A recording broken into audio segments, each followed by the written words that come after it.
Hello friends, let's understand 8 common mistakes why people lose money in the stock markets. Let's come and see the mistakes.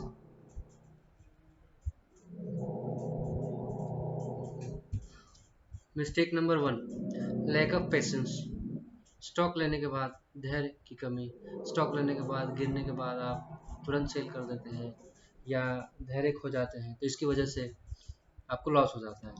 No idea valuation, over valued stocks को खरीदने के बाद उस stocks में गिरावट compulsory हो जाता है आफ्टर ओवर वैल्यूएशंस का आइडिया नहीं होने की वजह से भी लॉस करते हैं। पेनी स्टॉक्स को बार बार लोग खरीद लेते हैं अपर सर्किट लोअर सर्किट की वजह से, तो उसमें ज़्यादा से लॉस कर लेते हैं। किसी ने कुछ कहा फॉलो द हार्ट, किसी ने कुछ कहा हमने खरीद लिया बिना उस पर रिसर्च किए या बिना अपने ब्रोकर्स से उसके बारे में जानकारी लिए, तो उस केसेस में भी लॉस होता है।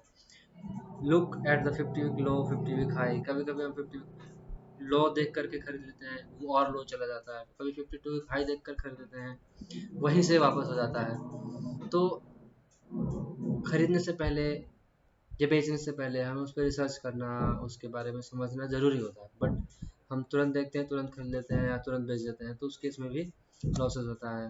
क्वालिटी स्टॉक्स को हम लोग अवॉइड कर देते हैं, और वैसे ही जो स्टॉक्स जिसको बोलते हैं गुब्बारे की तरफ फुलाया जाता है या फिर वो बढ़ते रहता है घटते रहता है, जिसमें कोई मतलब क्वालिटी नहीं होती, कम क्वालिटी होती है, ऐसे स्टॉक्स में ज़्यादा इन्वेस्टमेंट कर देना। या फिर ज़्यादातर लोग आज की डेट में फ्यूचर एंड ऑप्शन प्ले कर रहे हैं, फ्यूचर एंड ऑप्शन और इंट्राडे।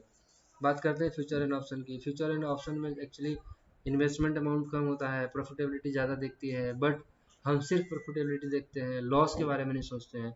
लॉस की प्रोबेबिलिटी 90% से ज़्यादा होती है ऑप्शन बायर की, 10% प्रोबेबिलिटी होती है प्रॉफिट की। उल्टा है सेलर्स के लिए, सेलर्स 90% प्रोबेबिलिटी में होता है प्रॉफिट के, 10% प्रोबेबिलिटी होता है लॉस के। लेकिन सेलर और बायर बनने से पहले हमें इन सब चीज़ों के बारे में जानकारी लेना और सीखना ज़रूरी होता है। तो अगर आप स्टॉक मार्केट से पैसा बनाना चाहते हैं या स्टॉक मार्केट से पैसिव इनकम करना चाहते हैं या स्टॉक मार्केट से वेल्थ क्रिएट करना चाहते हैं, तभी आपको मार्केट के बारे में, उसके एनालिसिस के बारे में, स्टॉक्स के बारे में, टेक्निकल एनालिसिस, फंडामेंटल एनालिसिस, क्या किस तरीके से फाइंड आउट किया जाता है, कब एग्जिट किया जाता है, ये सब चीज़ें सीखना चाहिए।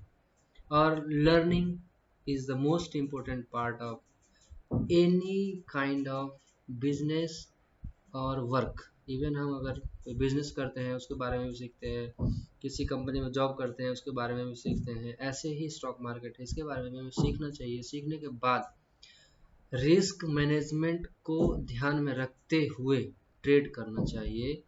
Thank you very much. अगर वीडियो अच्छा लगा तो आप लाइक और सब्सक्राइब ज़रूर करिएगा। ऐसे ही कुछ आइडियाज़ को लेकर के हम आते रहेंगे बीच बीच में। बहुत बहुत धन्यवाद।